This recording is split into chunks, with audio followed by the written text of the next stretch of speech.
ঠাকুরপো, তোমার সঙ্গে ঝগড়া করতে এলাম ভাই। কেন? আমি আবার কি করলাম? তোমার বড়দার সঙ্গে কথা বলতে বলতে হঠাৎ মনে পড়লো গত সপ্তাহে তো তোমাদের বিবাহ বার্ষিকী গেছে। আমার ছোট্ট বোনটাকে বিয়ের তারিখে তুমি কিছু দাওনি কেন? কে বললো দিইনি? দিয়েছি তো। কি দিয়েছে শুনি? তেমন কিছু নয়, একটা আংটি। সত্যি আংটি দিয়েছো? এই তো তোমার সামনে দাঁড়িয়ে আছে। সত্যি কি মিথ্যে জিজ্ঞেস করো না। কে রে জয়া, আংটিটার কথা আমি বলিসনি তো? বলিনি মানে? ঠিক আছে, আংটিটা একবার আমায় দেখাতো, দেখি তোকে ভালো মেয়ে পেয়ে সোনার নাম করে রোল গোল্ডের আংটি দিয়ে তোকে ভোলালো কিনা। এখন আবার আলমারি খুলবো? কাল সকালে এসো না বড়দি, তখন দেখাবো। আবার সকালে কেন? দেখতে চাইছো যখন দেখাও না। কতক্ষণ লাগবে?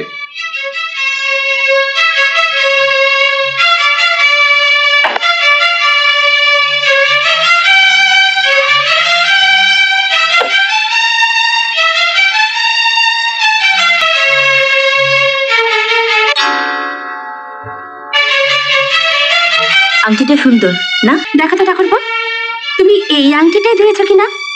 ওই দেখি।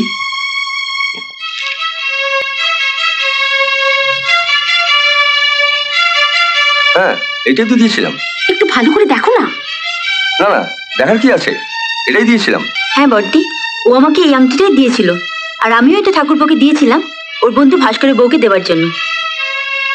আমি যেদিন ঠাকুরপোকে আংটিটা দিচ্ছিলাম, বড়দি নিশ্চয়ই আড়াল থেকে দেখেছিল, তাই সব কাজকর্ম ফেলে ছুটে এসছে আংটিটা নিয়ে তোমার আমার মধ্যে ঝগড়া বাঁধিয়ে দেওয়ার জন্য। তুমি আংটিটা বলছো দিয়ে দিয়েছিলে, তাহলে এটা আবার তোমার কাছে এলো কি করে? বেচারা বড়দি যখন সকালবেলা গুড্ডুকে স্কুল থেকে আনতে গেছিল, তখন ভাস্কর এসেছিল ঠাকুরপোর খোঁজে। সেজ বৌদি, বিক্রম বাড়ি আছে? না, ও তো তোমাদের বাড়িতে গিয়েছে। এই আংটিটা ওকে দিয়ে দেবেন তো। ও তো এই আংটিটা তোমার বউকে দেওয়ার জন্য নিয়েছিল, ওকে দেয়নি? হ্যাঁ দিয়েছিল, দিয়েছিল, কিন্তু আমি এটা ওর থেকে জোর করে ছিনিয়ে নিয়ে চলে এসেছি। সে কি? কেন? বিক্রম নাকি লোপার, ওকে তো বিয়েতে নেমন্তন্ন করেইনি। ও যখন আংটিটা দিতে গেল ওকে ওকে একবার বসতে পর্যন্ত বললো না, অথচ আংটিটা নেবার সময় হাত পেতে ল্যালা করে নিল। এই আংটিটা পরার অধিকারও নেই। বিশ্বাস করো বর্দি, আমি যদি জানতাম আমি যখন ঠাকুরপোকে আংটিটা দিচ্ছি তুমি তা লুকিয়ে লুকিয়ে দেখেছো, আংটিটা যে ফেরত পেয়েছি সেটাও তোমাকে জানিয়ে দিতাম, তাহলে তোমাকে ওর সামনে এতটা অপদস্থ হতে হতো না। আংটিটা না হয় ফেরত এসেছে, কিন্তু তুমি যে আর সকলকে লুকিয়ে লুকিয়ে ওই লোফারটাকে কত কি দিয়েছো সেটা কি ঠাকুরপো জানে? এইসব ছোটখাটো ব্যাপার নিয়ে মাথা ঘামাবার মতন সময় তোমার ঠাকুরপোর নেই। সব ব্যাপারই ছোটখাটো নয় জয়া, তুমি কি অস্বীকার করতে পারো বিক্রমের প্রতি তোমার কোনো দুর্বলতা নেই? আছে, ভীষণ দুর্বলতা আছে। আমরা 3 বোন, ভাই নেই। এই বাড়িতে এসে ঠাকুরপোর মতন ভাই পেয়েছি, ওর প্রতি তো একটু দুর্বলতা থাকবেই। ভাই? তুমি কি মনে করো আমি কিছু দেখিনি? রোজ রাত্রিরে যখন সবাই ঘুমিয়ে পড়ে তখন তুমি প্রায় বিক্রমের ঘরে যাও না? হ্যাঁ যাই, রোজ মাঝরাতে উঠে আমি বাথরুমে যাই, এটা আমার অভ্যেস।